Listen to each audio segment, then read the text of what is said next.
할렐루야. 여러분은 정호성 시인이 쓰신 고래를 위하여라는 시를 잘 아실 겁니다. 푸른 바다에 고래가 없으면 푸른 바다가 아니지. 마음속에 푸른 바다에 고래 한 마리 키우지 않으면 청년이 아니지. 푸른 바다가 고래를 위하여 푸르다는 걸 아직 모르는 사람은 아직 사랑을 모르지. 고래도 가끔 수평선 위로 치솟아 올라 별을 바라본다. 나도 가끔 내 마음속에 고래를 위하여 밤하늘 별들을 바라본다. 이 시대 최고의 감성 시인이요, 언어의 연금술사인, 그리고 저에게 또 개인적으로 시 특강을 해주신 우리 정호성 시인께서 우리의 삶을 향한 깊은 통찰력과 그리고 서정성이 돋보이도록 아주 좋은 명시 중에 명시를 써주셨습니다. 고래는 얕은 시냇물이나 또 호수에서 살아갈 수가 없습니다. 제 아무리 저도 아마존 강을 가보니까 바다인지 도대체 모르겠어요. 그러나 그런 아마존 강 같은 데서 살아갈 수가 없습니다. 아무리 거대한 강이라 할지라도 고래는 강물에서 살아갈 수가 없습니다. 푸르고 드넓고 깊은 바다에서만 살아갈 수 있는 게 고래입니다. 그런데 시인은 그 푸르고 드넓은 바다를 우리 마음으로 비유하고 있다는 것입니다. 따라서 고래가 없으면 바다가 아니듯이 우리 마음의 푸른 바다에 고래 한 마리를 반드시 키워야 한다는 것입니다. 그렇지 않으면 우리는 이미 청년이 아니라는 거예요. 그리고 이미 그 사람은 늙어버렸다는 것입니다. 그런데 고래 한 마리가 푸른 바다를 푸르게 할 뿐만 아니라 푸른 바다 역시 고래를 위하여 푸른음을 유지해 줘야 된다는 것이죠. 이걸 아직도 모르는 사람은 사랑을 모른다는 것입니다. 여기서 시인은 위대한 반전을 합니다. 그래서 시인은 하루하루 현실과 타협하며 살아가는 사람에게 반드시 마음의 푸른 바다를 가지라고, 푸른 바다가 되라고 고민하고 있습니다. 비록 거센 파도가 몰아치고 해일이 휘몰아치는 거친 바다일지라도 우리의 마음은 반드시 푸른 바다가 되어야 된다. 그럴 때 우리 마음의 바다에서 거대한 고래를 만날 수 있다는 것이죠. 그 고래는 우리의 꿈일 수도 있고 이상일 수도 있고 사랑과 자유일 수도 있습니다. 아니, 우리 안에 꿈틀거리고 있는 위대한 생명일 수도 있습니다. 생명이 있어야 꿈도 있고 이상도 있고 사랑도 있고 자유가 있는 것이 아니겠습니까? 그래서 시인은 또 한 번의 시적 이미지 상승을 노리고 있습니다. 이것은 바로 고래도 가끔 수평선 위로 치솟아 올라 별을 바라본다는 것이죠. 여기서 별은 무엇을 의미할까요? 저는 아마 별의 이미지를 꿈 너머의 꿈이요, 이상 너머의 이상이요, 그리고 사랑과 자유를 넘어선 그 어떤 사랑과 자유, 초탈적인 사랑과 자유를 의미한다고 봅니다. 그러니까 고래가 바라보는 별은 우리의 꿈이 꿈이 되게 하고 생명이 생명이 되게 하고 이상이 이상 되게 하는 그야말로 진정한 삶의 초국적 이상이요, 꿈이요, 그리고 생명과 꿈의 빛이라고 이야기할 수 있겠죠. 그래서 고래가 가끔 수평선 위로 치솟아 별을 바라보는 것처럼 오늘 우리 모두도 마음속에 고래를 위하여 우리가 가끔은 하늘의 별들을 바라볼 수 있어야 한다는 것입니다. 얼마나 우리의 가슴을 시리도록. 아마 이런 시의 내용을 다시 알고 이 시를 읽으면 이야, 정말 좋은 시다, 이런 생각이 들 것입니다. 저는 지난 주일 저녁에 늦게 모든 걸 마치고 아마 12시 전후가 되었을 거요, 제가 곤지암 기도원으로 갔습니다. 기도원의 밤하늘은 조각구름들 사이로 별들이 반짝이고 있어요. 역시 우리가 사는 이 신도시와 저 곤지암은 다르다는 거예요. 조각구름이 있지만 그 조각구름 사이로 별들이 반짝이는 것을 보았습니다. 저는 제 마음속에 유영하고 있는 고래들과 함께 마음의 별들을, 이 밤하늘의 별들을 바라보고 있었습니다. 제 안에 고래가 꿈틀거리기 시작합니다. 아, 나는 역시 청년의 가슴을 가지고 있어. 내 안에는 여전히 사랑이 있어. 나는 사랑이 무엇인가를 아는 사람이야. 이런 걸 실감하는 순간이었습니다. 여러분 가슴은 과연 푸른 바다입니까? 그리고 마음 바닷속에 있는 고래들을 향하여, 고래들을 위하여 과연 밤하늘의 별들을 얼마나 바라보고 있습니까? 이 시간 여러분들의 마음을 푸른 바다가 되게 할 수 있기를 바랍니다. 그리고 여러분의 마음의 바다 안에 고래 한 마리가 유영하게 하는 맑은 마음이 될 수 있기를 바랍니다.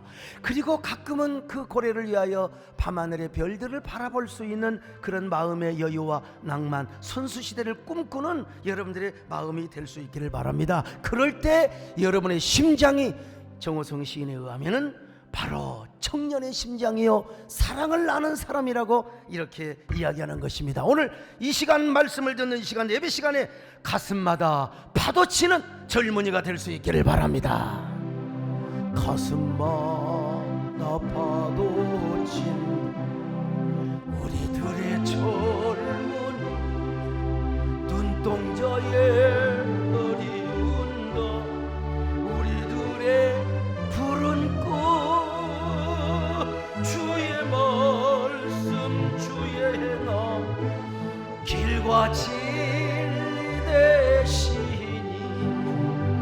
우리 평생 한결같이 주만 따라가리라. 근데 여러분, 이 바다는 우리 마음만이 아니에요. 우리가 살아가는 이 시대와 우리의 사회, 우리의 대한민국도 푸른 바다가 되어야 한다는 것입니다. 그리고 이 바다의 수많은 고래들이 유영을 하도록 해야 된다는 거예요. 이 고래가 없으면 어떻게 바다가 푸르를 수 있느냐는 거죠. 자, 그렇다면 여기서 중요한 것이 있어요. 제가 지금 시를 평론하고 이 독자로서 시를 이해하는 그런 걸 이야기하려고 하는 게 아니라 오늘 이 시대에 그 고래가 누가 되어야 하느냐는 거예요. 오늘 그 고래는 여러분과 제가 되어야 한다는 사실을 말씀드리려고 지금 시를 끌어당겼습니다. 여러분과 제가 그 거대한 고래가 되어서 이 시대를 푸른 바다가 되게 하여야 한다. 그런 의미에서 저는 이 고래들을 오늘날 하나님을 섬기는 사람들, 진정한 그리스도인들이 되어야 한다고 믿는 사람입니다. 그리고 오늘 그런 그리스도인들로 이 고래를 적용해 보고자 하는 것입니다. 그렇습니다. 사람들의 마음을 푸르른 바다로 만드는 고래, 이 시대와 사회를 푸르른 바다로 만드는 이 고래들이야말로 저와 여러분 예수 믿는 사람이 되어야 되고 우리 한국교회가 되어야 될 줄로 믿습니다. 오늘 여러분, 이 설교는 정말 영혼의 순수시대를 꿈꾸는 목사의 가슴으로 전하고 있다는 사실을 여러분 아셔야 됩니다. 제가 겉보기에는 터프하게 생긴 사람이죠. 그래서 사람들이 그래요. 저 철학기도 설교를 들은 사람, 목사님 꼭 시인 같지 않게 설교를 한다고. 아니 여러분, 내가 맨날 시인처럼 있으면 되겠습니까? 터프할 때는 터프하고 광장에 나가서 싸우는 검투사처럼 말이요, 용맹이 있을 때는 용맹이 하고 시를 쓸 때는 또 시전 감수성과 서정성을 가지고 쓰는 것 아니겠어요? 전천후 목사가 돼야죠. 그러나 여러분, 제가 터프하고 쿨하고 상남자처럼 보이지만 그러나 제가 그래도 순수시대를 꿈꾸며 동심을 가지고 있는 시인 목사라는 사실을 여러분 다 아시죠? 그래서 제 가슴 속에는 여전히 푸른 바다가 있습니다. 그리고 내 마음속에는 한 마리의 고래가 순수시대를 꿈꾸고 있다는 사실입니다. 오늘 여러분들 다시 부탁드립니다. 여러분의 마음이 푸른 바다가 되시기를 축원합니다. 그리고 푸른 바다의 전설을 만드시기를 바랍니다. 그래서 그 안에서 푸른 고래 한 마리가 사랑의 몸짓을 하는 그 마음의 세계가 얼마나 좋습니까? 그래서 이 시대와 사회를 바라보며 깊고 푸른 꿈, 순수시대를 만들어가는 아름다운 신앙인들, 아름다운 그리스도인들, 아름다운 우리 세대의 성도들이 되시기를 주님의 이름으로 축원합니다. 아멘. 바다가 되자, 바다가 되자, 물결 넘실 뛰는 바다가 되자, 바다가 되자, 바다가 되자, 고래가 춤추며 별을 보는 바다가 되자. 어떤 사람이 물어볼지 몰라요. 목사님, 뭐 어떻게 예수 믿는 사람이 고래라니요? 그리고 그런 고래 한 마리가 이 시대를 푸른 바다로 만든다, 이건 말이 됩니까? 라고 이제 질문할지도 몰라요. 어떻게 그렇게 비약을 할 수 있느냐고. 여러분, 우리나라 역사를 보세요. 역사. 구한 말기 조선이라는 나라는 미신과 우상으로 가득하였고 이미 어둠 속에 잠겨버린 나라였습니다. 조선의 미래는 없었습니다. 그런 조선 땅에 선교사들이 와서 예수 그리스도의 복음을 전했어요. 이때의 형편은 조선 땅에 첫 번째 발을 디뎠던 언더우드 선교사의 기도문을 봐도 우리가 잘 알 수 있어요. 주여, 지금은 아무것도 보이지 않습니다. 보이는 것은 고집스럽게 얼룩진 어둠뿐입니다. 어둠과 가난과 인습에 묶여 있는 조선 사람뿐입니다. 그들은 왜 묶여 있는지도 몰라요. 고통이라는 것도 모르고 있습니다. 고통을 고통인 줄 모르는 자에게 고통을 벗겨주겠다고 하면 의심부터 하고 화부터 냅니다. 그래서 연희 베어드 선교사의 부인 사모님입니다. 항구에 내리기 전에 이런 노래를 작사 작곡하여 불렀어요. 지금은 이런 찬송 별로 안 부르지만 선교사들이 다 얼마나 애창해 불렀던 노래인 줄 아십니까? 나는 갈 길을 모릅니다. 주여 나를 인도하여 주시옵소서. 어디로 갈지를 모릅니다. 인도하여 주옵소서. 나는 갈 길 모르니 주여 인도하소서.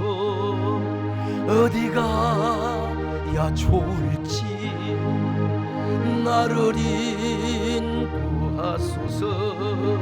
어디 가야 좋을지 나를 인도하소서. 그래서 이제 그들은 막 그냥 하나의 미랄이 되어서 눈물을 흘렸죠. 그 미랄이 정신으로 먼저 교회를 세웠고 학교를 세웠으며 병원을 세웠습니다. 스크랜턴 여선교사는 이화학당을 세우는 이화이자 되게 되었죠. 언더우드 선교사는 연의 전문학교를 세웠고요. 연세대교요. 아펜젤러는 배지학당. 그리고 베어드 선교사는 평양에 불모지에 가서 어디 가야 좋을지 모르는데 평양으로 가서 숭실학교, 오늘 숭실대학교를 세운 거예요. 뿐만 아니라 그들은 예수 그리스도의 복음을 전하며 영혼을 깨웠습니다. 잠자는 민족혼을 일깨웠습니다. 어둠에 잠들어가는 역사의 혼을 깨우기 시작했습니다.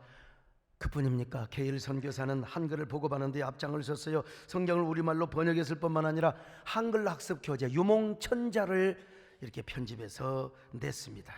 저 교재를 가지고 한글을 교육을 시켰어요. 게일 선교사는 철로 역정을 맨 먼저 번역을 했고요. 또 더 나가서 그러니까 이제 외국의 기독교 문학을 우리 한글로 번역했을 뿐만 아니라 게일 선교사는 우리 한국의 문학을 외국어로 번역을 해서 세계에 알리는 역할을 했어요. 이 우리나라 사람은 그때는 못해 선교사가 가능했지요. 헐버트 선교사는 삼인필지를 썼습니다. 이 삼인필지는 세계 역사와 지리를 한글로 설명을 해놨어요. 흥선대원군의 세국전책으로 말미암아 문명의 교류가 전혀 없었던 조선 사람들에게 저 책을 통해서 세계 역사, 지리, 문화, 시대 흐름을 깨우치게 한 것입니다. 여러분, 제가 보여드린 거 지금 인터넷에 따온 게 아닙니다. 저희 교회가 다 소장하고 있는 원본입니다. 영인본도 아닙니다. 여러분, 제가 일찍이 역사의식이 있어가지고 선교사나 기독교와 관련된 근현대사 자료를 그냥 많이 모았습니다. 교회가 형편이 어려울 때도 그냥 계속해서 사드렸는데 저런 책이 지금 수백 종이 넘습니다. 어지간한 아마 박물관보다 우리 교회가 많을 정도가 되어 제가 봐도 기특해요. 한 권에 6천만 원, 8천만 원짜리도 있습니다. 저거 가지고 제가 튀어도 평생 먹고 삽니다.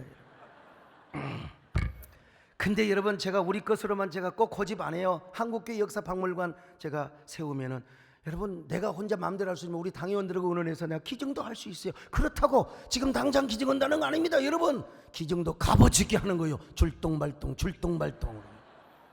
그렇다고 또 여러분도 헌금을 할동말동 그런 거 배우면 안 됩니다. 아무튼 그때 선교사들은 한 알의 미랄이 되었습니다. 한 마리의 위대한 고래가 되었던 것입니다. 그 위대한 고래들이 조선 땅에 한 알의 미랄이 되어서 뿌렸고 우리의 조선 땅을 푸른 바다가 되게 하여 주었어요. 그렇다면 오늘 우리 그리스도인들도 한 마리의 고래가 되어야 되지 않겠습니까? 그래서 이 시대와 이 사회의 바다를 우리 모두가 푸르고 또 푸르게 만들어야 되지 않겠습니까? 제가 정호성 선생님의 시적 이미지를 가져다가 지금 오늘 이렇게 이 설교를 하고 있다는 것쯤은 여러분들이 다 이해하고 계시겠죠. 아마 여러분 기억하실 것입니다. 박병선이라는 분을, 이분은 전라남도 순천에서 사셨던 분인데 상주박 씨의 16대 손이었습니다. 그것도 367년 동안 단 한 번도 이사를 가지 않고 그 집에서 대대로 내려와 16대 대종손이요, 한 번도 이사 가지 않고 순천에서 367년 동안 그 집에서 살았던 대종손. 이 사람 예수를 잘 믿겠어요, 안 믿겠어요?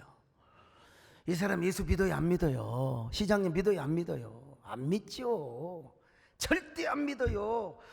예수 믿을 사람이 아닙니다. 제사가 얼마나 많고 선영을 얼마나 대종손이요, 얼마나 많은 우상과 미신을 섬겼겠습니까? 그런데 그 집안에 아주 이쁘장한 이 박병선이가 이쁜 여자를 좋아해가지고 얼굴이 이쁘니까 혹하고 결혼해버렸어. 종교가 무엇이요? 제사 잘 지내요? 뭐 이런 거 안 물어보고 그냥 단순 그냥 해가지고 딱 해버렸어요. 이 여자가 얼마나 예수를 독종으로 믿었든지 간에 이분이 한 마리 고래로 그 집안에 이제 시집을 간 거예요. 남편에게 전도하지요, 시부모에게 전도하지요, 시동생 다 전도하지요. 그때 남편이 예수 믿겠습니까? 그 여자도 교회를 못 나가게 만드는 거예요. 367년 동안 집에서 살아왔고 한 집에서 살아왔고 16대 대종손으로 살아왔던 사람이 하루아침에 예수를 믿는다 그러면 진정 전국 교회 우리 나라가 다 붕괴해버리게, 우리나라 예수 믿는 사람 다 있어버리게요. 그렇게 전도가 쉽게 되는 건 아니죠. 근데 어느 날부턴가 그 여자는 병명도 모르는 병에 걸려서 자리에 눕기 시작합니다. 자그마치 10년 동안.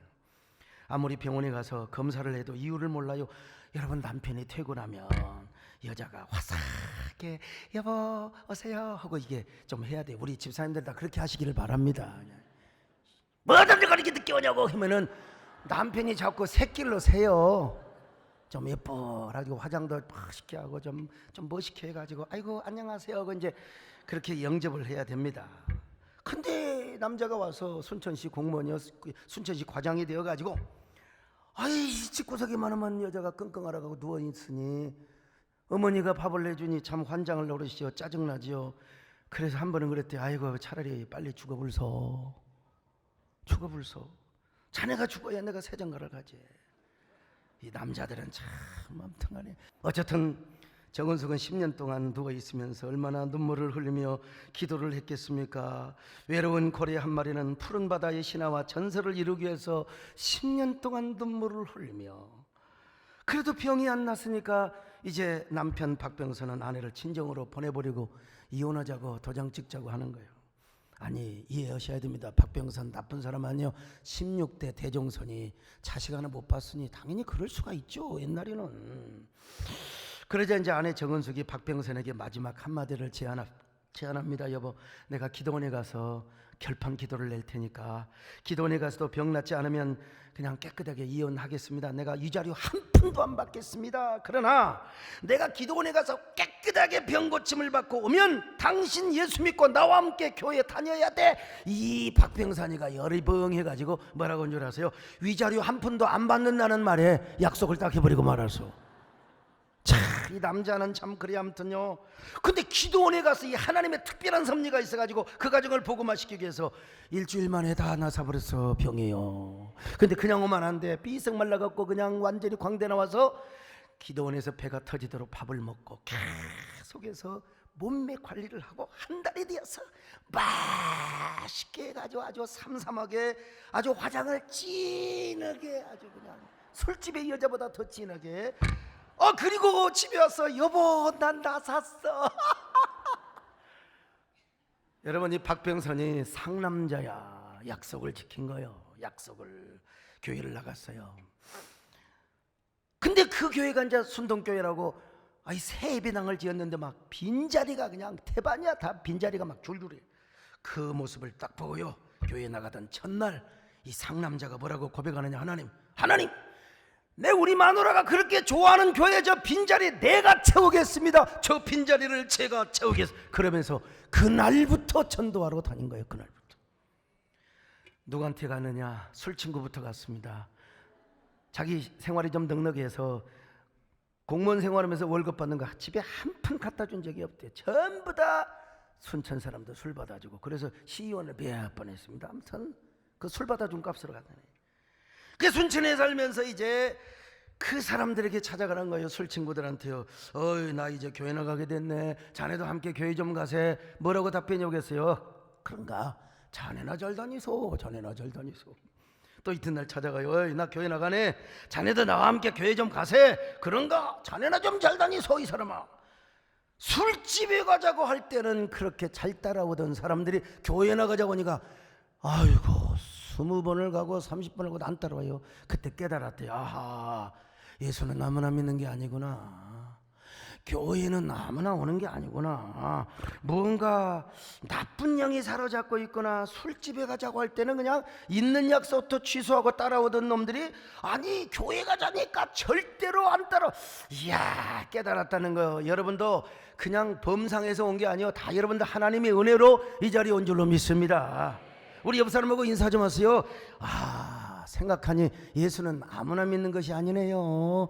옆 사람 보고 아시라니까요. 그냥 아이고, 한 번 더 하세요. 교회는 아무나 오는 것이 아닙니다. 교회는 아무나 오는 게 아니요. 뭐 우리 백군기 시장님이 교회 나오신다고 대한민국 시장님 군수리들이 다 나오, 대통령 다 나오고 그게 아니잖아요. 지금요, 별처럼 수많은 사람들 그 중에 하나님이 뽑은 사람만 보내주시는 거예요.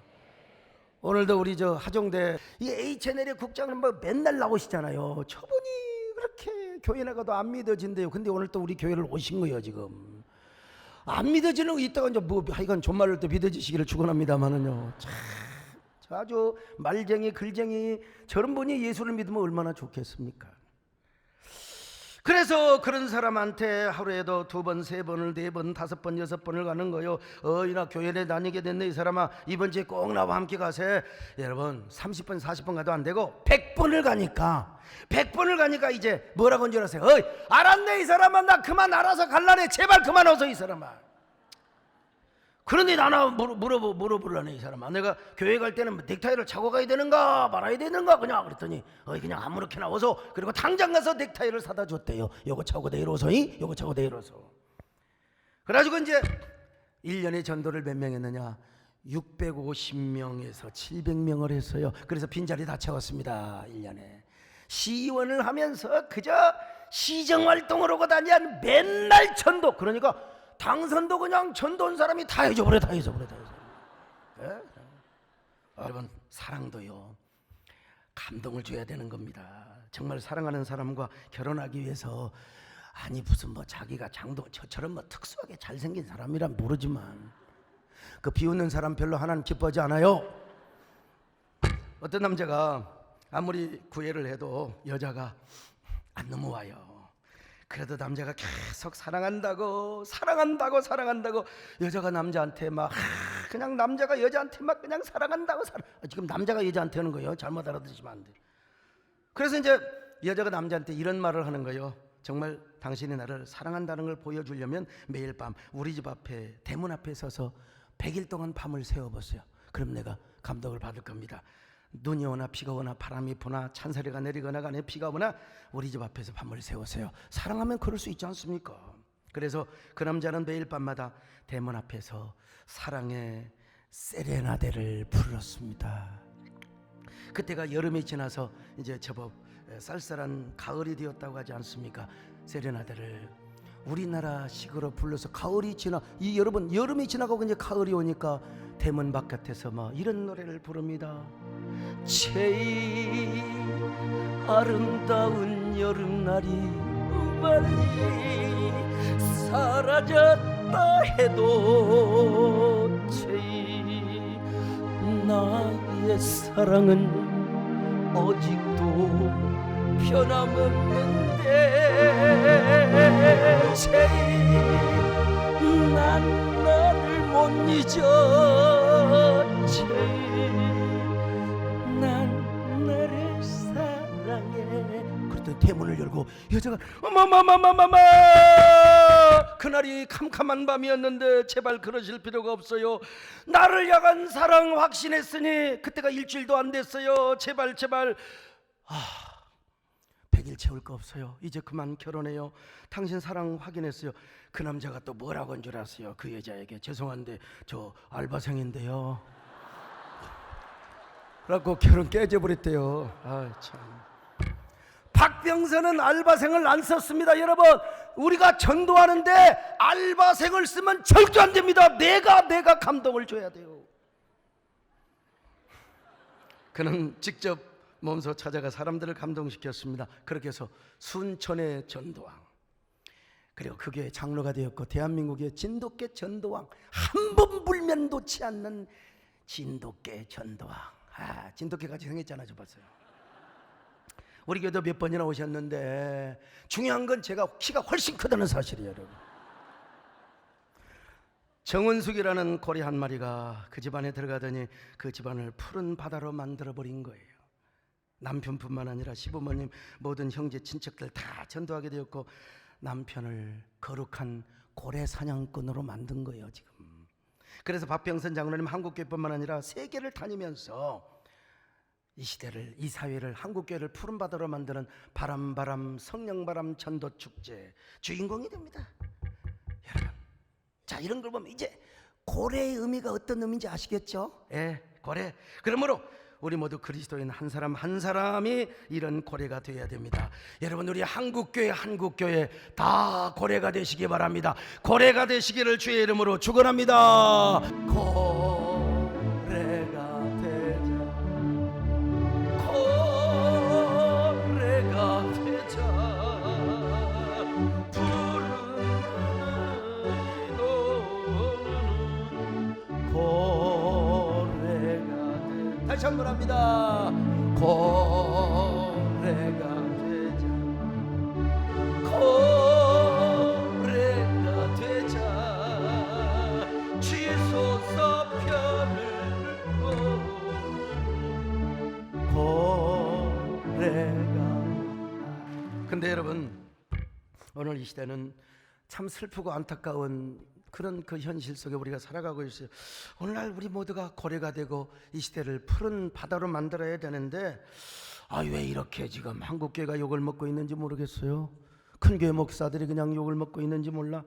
푸른 바다는 그만두고 오히려 한국교회와 교계 지도자들이 욕을 먹고 바다를 오염시키고 있어요. 여러분, 우리 한국교회는 3.1운동의 기수가 되었고 독립운동의 선구자 역할을 했습니다. 그리고 믿음의 선진들은요, 민중 목회를 하였고 국가 목회를 하였어요. 그러다가 해방을 맞아서요, 여러분 건국위원들, 우리 김인호 집사님 잘 아시겠지만 우리 대한민국 건국위원들의 대부분들이 다 기독교인들이었어요. 이 사람들이 뭘 선택했느냐? 우리가 고려 때 불교가 끝났어, 조선 때 유교도 다 시들어가 이제 새로운 나라를 세우는데 어떤 종교 정신을 세우느냐? 기독교 정신을 가지고 한번 이 나라를 건국해보자. 그렇다고 이 나라가 기독교 국가 되잔 말은 아닙니다. 그런 정신이 새로운 문명과 신문명을 가져오는 게 기독교였으니까. 그런데 언제부턴가 우리 한국교회가 물량주의와 속도주의, 성장주의에 편성을 하게 되면서부터 불행하게도 교회만의 카르텔을 형성합니다. 자기 집단의 영리를 위하여 이너서클화 되기 시작한 겁니다. 그러면서 나눔과 소통과 섬김, 그리고 사회적 가치에는 별로 관심이 없어. 그리고 우리의 교회 카르텔을 쌓는데 하다 보니까 지식인들로부터 도덕적으로 윤리적으로 교회가 욕을 먹기 시작한 겁니다. 더더구나 여러분, 이 정상적인 기존의 전통 교회들은 교회 운영의 문제로 비판을 받게 되고, 그것도 모자라서 이단으로 정죄를 받은 사이비 목사들이 마치 우리 정말 하정대국장님 좀 홍보 좀 해주세요, 이게 이단들이 정통적인 저하고 똑같은 사람인 줄 알고. 여러분, 아닙니다. 그 사람들은 우리 교회 정통교회 목사들이 아니고 언론들은 마치 그들이 정통교회 목사들이 마냥 호도를 하고 있어요. 그래서 한국교회 이단 사이비 교주들이 비난의 목까지 다 짊어지고 있으니 얼마나 여러분 가슴 아픈 현실입니까? 제가 옛날에는요, 그런 보도가 나올 때마다 각 방송과 신문사마다 다 언론 보도 지침 협조를 좀 해달라고 제가 다 보냈는데, 요즘은 제가 단독이지만 제가 이 교단의 교단의 부총회장이 돼요. 그러니까 제가 선거법도 지켜야 되고, 제가 조금은 아무리 단독이라 하더라도 선거 없는 당선이라 하더라도 제가 몸을 낮춰야 돼요. 그래서 요즘 못했더니 세상에 이런 일이 벌어지고 있는 거예요. 그래서 제가 연합기관에 어떤 분들에게 다 이 연합기관이 해야 된다고. 그럼에도 불구하고 여러분, 이런 시대일수록 우리가 어떻게 해야 되느냐? 언론도 중요하지만 우리가 한 마리의 고래가 되는 것이 중요하다는 것입니다. 초기 선교사들처럼 이 시대의 바다를 푸른 바다로 만들어야 됩니다. 바로 그것이 무엇입니까? 전도입니다. 전도. 저는 많은 시간을 할애해서 오늘날의 전도자를 바다를 푸르게 하는 고래의 이미지로 승화를 시켰습니다. 그러므로 우리 모두는 이 시대의 영적인 고래가 되어야 되는데요. 왜냐하면 전도는 이 전도하다 보면은 잔챙이 고기도 많이 잡아요. 뭐 멸치 같은 고기도 잡고 그래요. 멸치, 어떤 사람도 멸따구라고 하는데, 멸치와 멸따구의 구별은, 멸치는 여러분 이게 봉지에다가 파는 거고, 멸따구는 봉다리에다 파는 거예요. 잘 모르실 거예요. 멸치는 아줌마가 팔고, 그 다음에 멸따구는 아지매가 판대요. 아무튼 여러분, 그런데 우리가 이 멸따구도 잡지만 거대한 고래 같은, 상어 같은 이 고기도 잡아요. 그래서 12제자들은 스데반과 빌립 집사 같은 고래도, 사도 바울, 그리고 누굽니까? 바나바 같은 고래 사냥도 하게 되었습니다. 그런 의미에서 우리 예수님께서 오늘 본문에서 전도자를 사람 낚는 어부라고 말씀하셨던 것입니다. 여러분, 이번 후반기 전도 축제 때 멸치나 꽁치 같은 고기도 잡지만 큰 고래도 사냥할 수 있기를 축원합니다. 큰 고래요. 그러기 위해서 여러분이 먼저 고래가 돼야 돼요. 고래가 되어야 고래를 잡을 수 있는 거 아니겠습니까? 그런데 여러분, 그게 이제 고래 사냥인데요. 고래 사냥하면 누가 생각이 나느냐? 저는 몰라요. 여러분도 어떤 누구 생각이 날지 모르지만 가수 송창식이가 생각이 납니다. 송창식의 고래 사냥. 아이고 뭐 이런 것까지 내가 불러와. 술 마시고, 난 술을 못 마시니까 술 마시고 놀이하고 춤을 춰봐도 가슴에는 하나가 더 슬픔뿐이요. 그렇지 않습니까? 뭐 그냥 그 술 마시고 놀이하고 그렇잖아요. 뭐 하구장 술 잘 드시잖아요, 그죠? 술 마시고 놀이하고. 우리 유성군 자는 과거에 다른 건 몰라도 술 얘기해서 접은 적이 없다는 거예요. 그냥 일본에 가서, 아니 뭐 다른 사람들은 막 이렇게 먹는데 막 사발에다가 그냥 50도짜리를 부어가지고, 약간 뻥이 있는지는 모르겠는데 아무튼 사발에다가 부숴가지고, 그런데 그렇게 술 마시고 놀이하고 춤을 춰도 마음은 슬픔뿐이고 속쓰린 것밖에 없어요. 그래서 이제 속쓰린 후에 미란타 해드신다고 하잖아요. 우리 인생이 그렇지 않습니까? 술 마시고 놀이하고 춤을 춰봐도 인생이 허무하고 허탈하고 슬픔밖에 없습니다. 그래서 우리가 어떻게 해야 돼요? 예수를 믿어야 됩니다. 마음이 평안해요. 마음이 만족합니다. 행복합니다. 나도 여러분 예수 안 믿었으면, 제가요 상남자 사나이 기질이 있어서 아마 저는 이 세상에 없었을지도 모릅니다. 먹지도 못하는 술 먹어서 그냥 서울대병원에 응급실에 가서 끽하고 죽었을지도 몰라요. 근데 목사가 되어서 여러분 술 담배 가까이 하지 않냐고, 얼마나 영혼이 만족하고 행복하고 자유한지 알 수가 없습니다. 여러분도 자유한 영혼이 되시기를 바랍니다. 고래 같은 사명자가 되시기를 바랍니다. 특별히 후반기 프라미스 생명축제 때는 고래 사냥꾼이 되시기를 바랍니다.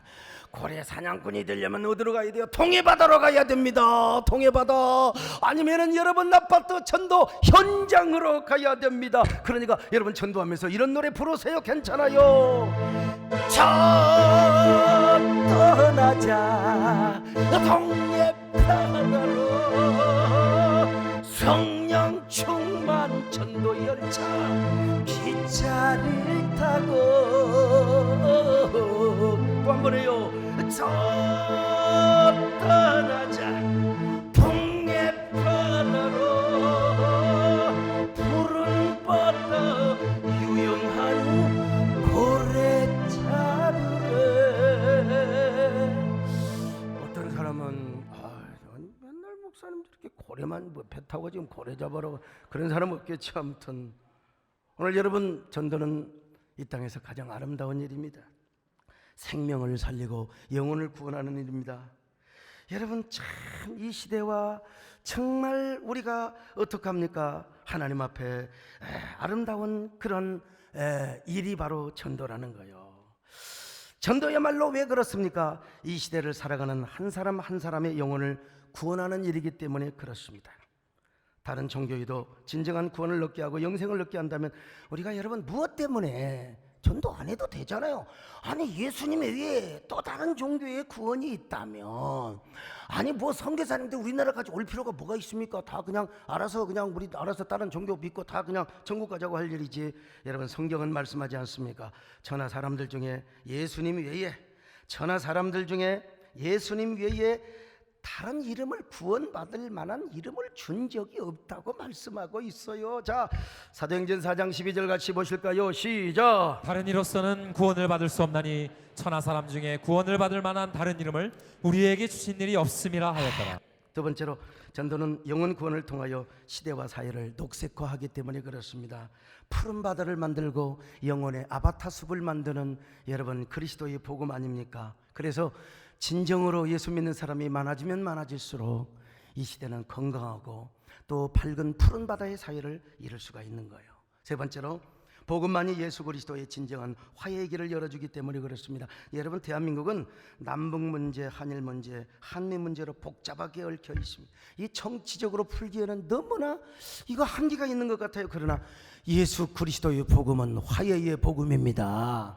우리 하나님께서 은혜를 베풀어 주시면 그리스도의 은혜와 복음으로 언젠가 저 휴전선이 무너지는 날이 올 줄로 믿습니다. 현의 탄에 평화의 꽃씨를 뿌려지게 되고 꽃길에 백길을 열게 되는 때가 올게 될 줄로 알고요. 한미 문제 모든 문제도 하나님께서 다 그리스도의 복음 안에서 아름답게 이루어주리라고 믿습니다. 그런 의미에서 우리가 어떻게 합니까? 이제 전도를 하는 것입니다. 예수님께서 갈릴리 바다에서 고기를 잡던 어부들을 향하여 당신의 제자로 불러주셨어요. 맨 먼저 부름받았던 제자들, 그들을 향하여 예수님 뭐라고 말씀하신 줄 아세요? 야, 나를 따라오너라. 내가 너희를 사람 낚는 어부가 되게 하리라. 사람 낚는 어부가. 자, 마태복음 4장 19절입니다. 시작. 말씀하시되 나를 따라오라. 내가 너희를 사람을 낚는 어부가 되게 하리라 하시니. 자, 그렇습니다 여러분. 지금까지 고기를 잡는 어부였지만 이제는 사람을 낚고 사람을 취하는 어부가 되게 하시겠다는 것입니다. 바로 이 말씀에서 힌트를 얻어가지고 마태복음 4장 19절 여러분 아시죠? 우리 남진 장로님께서 여러분 불렀던 노래가 있어요. 그게 바로 너는 나만 믿고 따라와. 너는 나만 믿고 따라와. 여러분 아시죠? 너는 나만 믿고 따라와. 내가 너를 지켜줄 거야. 내가 너와 함께 가는 길이 힘들지라도 오직 한결같은 그 사랑으로 너를 지켜줄 거야. 그 다음에 이제 랩이 나옵니다요. 아 그대와 나 우리 둘이 함께 한다면 두려울 게 뭐야? 힘이 들 게 뭐야? 걱정일랑 하지 말고 내가 안아줄게. 평생 지켜줄게. 평생 책임져줄게. 그러니까 사람 낚는 어부가 되라고. 할렐루야. 그래서 제자들이 그 사람 낚는 어부는 제가 그냥 보탠 겁니다. 배와 그물을 버려두고 다 예수님을 따랐어요. 그리고 그들은 훗날 오순절 성령 충만을 받고 성령 권능을 받았습니다. 거대한 고래가 되었어요. 고래가 되는 것으로 끝나지 않고 어떻게 됩니까? 매일매일 고래 사냥에 나섰습니다. 고래 사냥에 나섰어요. 고래 사냥. 참 얼마나 아름다운 일입니까? 얼마나. 그래서 여러분 전도는 이 땅에서 가장 아름다운 일이에요. 우리 모두 예수 그리스도의 복음으로 이 시대를 푸른 바다로 만드는 고래들이 될 수 있기를 축원합니다. 그냥 고래 사냥하는 성도들이 그냥 되지 마시고 사람 낚는 어부가 되어서 영혼을 낚는 거대한 영혼의 고래를 낚는 그런 사람이 되세요. 만나는 사람마다 예수 그리스도의 복음을 전해요. 당신의 인생은 지금 어디로 가세요? 왜 그렇게 발걸음이 무거우세요? 왜 그렇게 마음도 무겁게 느껴지세요? 함께 예수 믿어요. 우리 하종대 국장님 예수 믿읍시다. 제가 이렇게 하잖아요. 여러분 다 이렇게 전도하세요. 아멘. 예수 믿으세요. 예수 믿으세요. 예수 믿으세요. 어서 예수 믿으세요. 당신은 지금 어디로 가나 이 세상 어디 쉴 곳 있나요? 머물 곳 있나요? 예수와 relation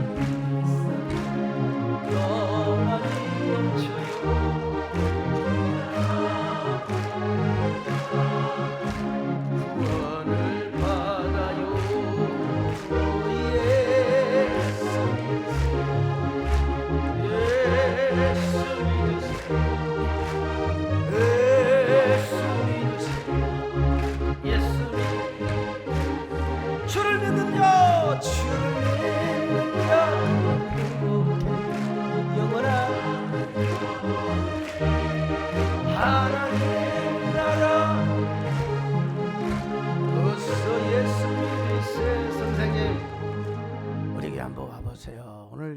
오늘 뭐 그냥 어떻게 갑자기 뭐 이현주 의원님도 오시고 이동섭 장로님 항상 뭐 교인이니까 그러고 뭐 그냥 이렇게 많은 손님들을 이렇게 쭉 오셨는데 우리가 아이 참 이렇게 초청한 애도 오시니까 얼마나 이현주 의원님은 진짜 감사한 게 진짜 이 종교인 과세를 위해서 아주 이거 그때는 사실 민주당에 계셨는데 그 하기가 쉽지가 않았거든요. 정말 대단. 이동섭 장로님 아시죠? 정말 내가 이 빚을 갚아야 되는데 그렇게 해가지고 막 기재부 직원들 데려다가 그냥 야단치면서 이런 분들이 우리 한국 교회와 또 우리 대한민국 사회를 푸르게 만드는 거죠. 근데 이제 여러분 다니면서요, 큰 고래, 뭐 국회의원만 큰 고래가 아니고 다 큰 고래입니다. 고래, 다 고래들을 여러분 전도하시는데 이 전도는요 자랑하고 싶어야 돼요. 내가 평생 이런 꼴이 다 있었습니다. 저는 핸드폰을 구형은 아닙니다. 이게 다 스마트폰입니다. 근데 전도하는 게 아니라 이 전화하는 전도하고 전화하고 헷갈려버려. 아무튼 간에요. 저 1번 누르고 2번 누르고 전화를 저보다 빨리 한 사람이 없어요. 전화를 저보다. 이게 편해요. 전화는. 물론 또 하나의 스마트폰이 있긴 있습니다. 해외 갈 때. 근데 금요일 날 우리 세상에 우리 김진애 장로님이 뭘 갖고 온 줄 아세요? 폴더폰을 갖고 온 거야. 이 폴더폰은 여러분 3,000개 한시인데 나 돈 있어도 못 삽니다. 게을러 터져요. 그런데 이걸 딱 갖고 온 거예요. 선물을 받아가지고 내가 얼마나 이거 장로님 하루 좀 일찍 갖고 오지 그랬어요. 일찍 가져오지. 어저께 제가 이제 목사님들하고 이제 저 식사가 있는데 이 목사님들한테 이런 걸 자랑을 하니까 잘 몰라요. 그래서 호텔 직원한테 엄마마마 목사님 이런 걸 다 가지셨네 그러잖아요. 기분 좋아요. 지나가는 애들한테 야 나 이거 가졌다, 이거 내가 선물 받았다 그랬더니 다시 한번 만져보면 안 돼요, 만져보면 안 돼요. 그래가지고 세상에 내가 이걸 깨달았어요. 정말 내가 유치해. 나 이런 적 처음입니다, 여러분. 이런 적 처음이야. 내가 은혜를 받으면, 내가 교회에서 은혜를 받으면 가서 여러분 전도하고 또 주님 앞에 은혜를 받으면 전도하게 되어 있는 것입니다. 유치한 것처럼 보이지만 은혜는 유치 찬란하게 역사하는 거예요. 우리 모두 이제 고래를 데려오는 사람, 프라미스 생명축제 후반기에 다 고래 낚는 어부들, 고래 사냥하는 사람 되시기를 주의 이름으로 축원합니다. 하나님 아버지 감사합니다. 오늘 귀한 성도들 주님이 함께 하시고 또 우리 고래 사냥의 주인공들이 되게 하여 주시옵소서. 예수님의 이름으로 기도 올렸나이다. 아멘.